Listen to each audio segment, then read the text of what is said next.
పెద్దలు రాజారెడ్డి గారు ఇవాళ నన్ను ఇక్కడికి ఆహ్వానించి నేను ఒక కార్యక్రమం మీద పార్టీ కార్యక్రమం మీద వస్తా అని ఫోన్ చేస్తే తప్పనిసరిగా నా దగ్గర బ్రేక్ఫాస్ట్కి వస్తేనే రావాలి అని చెప్పి సో పొద్దున్నే రావడం జరిగింది. ఒక స్పష్టత ఉన్నది రాజిరెడ్డి గారి దగ్గర. నేను ఇంతకుముందు సార్ని అక్కడక్కడ ఫంక్షన్లలో కలిసినాను. ఫస్ట్ టైం ఇక్కడ రావడం జరుగుతుంది. ఒక క్లారిటీ ఆఫ్ థాట్, ఈ క్లారిటీ అన్నది ఉంటే లైఫ్ చాలా సాఫీగా కొనసాగుతుంది, వ్యాపారం చాలా సాఫీగా కొనసాగుతుంది, మనం ఏం పని చేస్తే అది చాలా సాఫీగా కొనసాగుతుంది. ఈ క్లారిటీ లేనులతోటే ఇబ్బంది.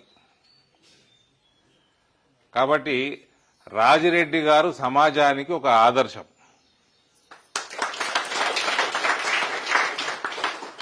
ఆయన మాట్లాడుతూ 2-3 విషయాలు చెప్పిండ్రు. మా నిజామాబాద్లో స్కూల్ బిల్డింగ్ ఉండేది, మా మిస్సెస్ పేరు. దాన్ని అమ్మేసి దాని డబ్బంతా తెచ్చి ఈడబెట్టి దీన్ని కట్టడం జరిగింది. దీన్ని ఫ్యూచర్ ఎట్లా జరగాల అని ఆలోచించి నాకు వచ్చిన ఇన్కము, మా భార్యకి వచ్చిన ఇన్కము, ఈ అమ్మిన దాంట్లో సేల్ ప్రోస్ట్ కొంత మిగిలితే ఫిక్స్డ్ డిపాజిట్ చేసి అప్పుడు 9.5% ఇంట్రెస్ట్ ఇచ్చేవాళ్ళు. సో అట్లనే ఫిక్స్డ్ ఉండే. తర్వాత మన మోడీ ప్రభుత్వం వచ్చినాక ఏమనుకోవద్దు, ఇంట్రెస్ట్ రేట్ బాగా తగ్గించాడు. 6.5 చేసాడు. దాన్ని విత్డ్రా చేసుకొని మ్యూచువల్ ఫండ్లో పెట్టాడు. ఫస్ట్ మన వృద్ధాశ్రమం నడిపిస్తందుకు ఫిక్స్డ్ డిపాజిట్ బ్యాంకులలో పెడితే ఇంతకుముందు మనకి 9.5% ఇంట్రెస్ట్ బ్యాంకులు కడుతుండే, ప్రభుత్వ బ్యాంకులు. అది మోదీ గారు వచ్చినాక దాన్ని 6.5%కి తగ్గించిందని. దానికి కారణం చెప్తా సార్ మీకు. డిమానిటైజేషన్ అయినప్పుడు లక్షల కోట్ల రూపాయలు బ్యాంకులలో వచ్చి పడ్డాయి. బ్యాంకులలో డిపాజిట్లు బాగా విరిగిపోయినాయి. ఈ డిపాజిట్లు బ్యాంకులలో పడ్డప్పుడు బిజినెస్ చేసేటోళ్ళు, మీరు పెద్ద బిజినెస్ వాళ్ళే, మీ బ్యాంక్ ఆఫ్ ఇంట్రెస్ట్, మీకు rate of interest on business loans కూడా మీరు కొంచెం ఆలోచన చేయండి. 2014 కంటే ముందు ఎంత ఉండనో, డిమానిటైజేషన్ తర్వాత ఎంత ఉండనో. 13.5%, 14% బిజినెస్ ఇంట్రెస్ట్ ఉన్నాయి. 9.5% 10% తగ్గించిండ్రు. కాబట్టి బిజినెస్లు పెరిగినాయి, ఎక్స్పాన్షన్లు పెరిగినాయి, ఉద్యోగ అవకాశాలు పెరిగినాయి, దేశంలో అభివృద్ధి పరుగులెత్తింది. కాబట్టి బిజినెస్ లోన్స్ మనం 9.5-10% బ్యాంకులు ఇస్తున్నప్పుడు మన డిపాజిట్స్ మీద, పర్సనల్ డిపాజిట్స్ మీద అంత శాతం తగ్గాల్సిందే, లేకపోతే బ్యాంకులన్నీ లాస్లోకి వెళ్ళిపోతాయి. ఇది నాకు ఎందుకు అంత స్పష్టంగా యాదుందంటే, నాకు కూడా 13.5% లోన్ ఉండే బ్యాంకు నుంచి. అది డిమానిటైజేషన్ అయిన 6 నెలలకి 9.5% అయింది. సో అది కారణం. ఫిక్స్డ్ డిపాజిట్లు రేట్లు తగ్గినాయి. 60 సంవత్సరాల దాకా మన కుటుంబం గురించి పనిచేయాలి. 60 సంవత్సరాల తర్వాత సొసైటీ గురించి మనకు తోచినంత సాయం చేస్తే బాగుంటుందని ఒకటి. ఇంకొకటి, మనం ఎంత పని చేసుకున్నా మన కోసం, మన కుటుంబం కోసం ఒక రిటైర్మెంట్ ఏజ్ గవర్నమెంట్ 58 అని పెట్టింది. ఇప్పుడు దాన్ని పెంచినట్టున్నారు, 60-61 చేసినట్టున్నారు. కాబట్టి ఆ ఏజ్ తర్వాత మన మిగిలిన జీవితం సమాజం కోసం కృషి చేయాలా, సమాజం కోసం మనం బతకాలా అని.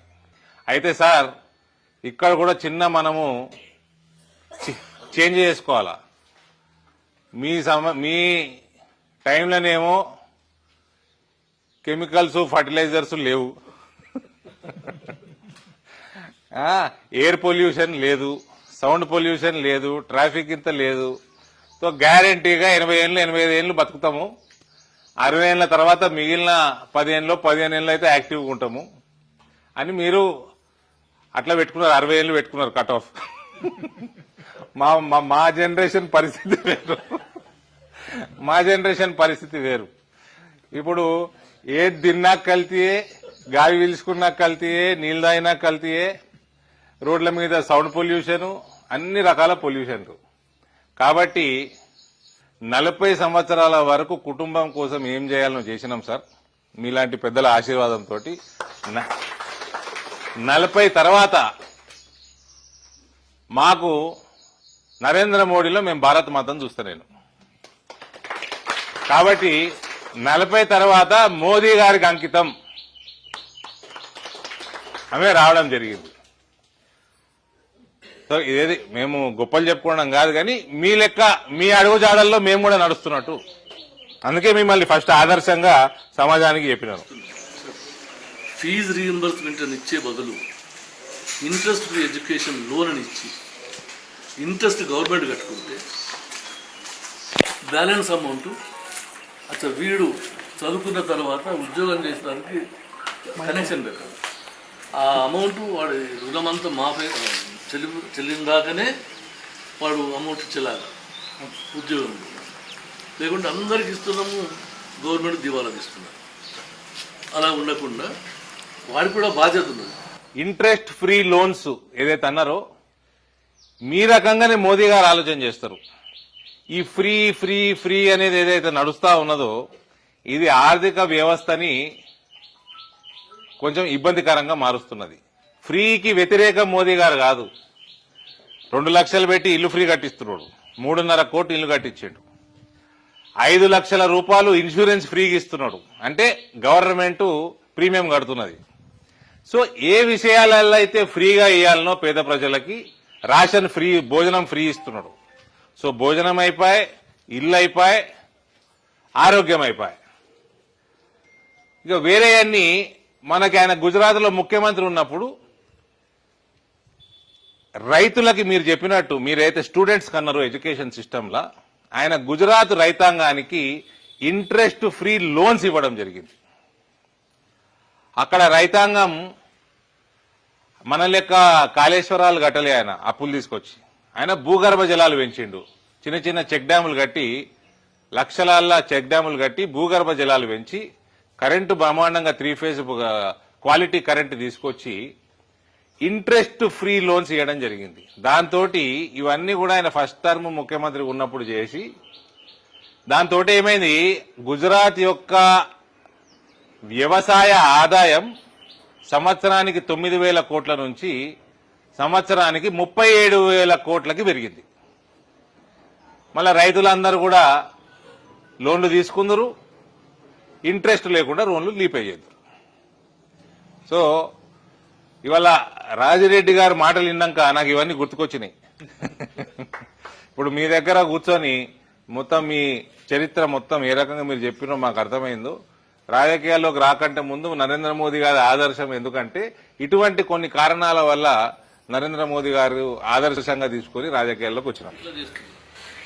ఇంకోటి ముఖ్య విషయం మీకు చెప్పదలుచుకుంది ఏంటంటే, నా వయసు ప్రకారంగా మనం అందరం కూడా మన పిల్లలకు ఏది ఇవ్వాలా, మన మీద ఉంచుకోవాలా, వెళ్ళీడు రాయాలా, వెళ్ళీడు మన నమ్మకస్తుడి దగ్గర పెట్టాలి.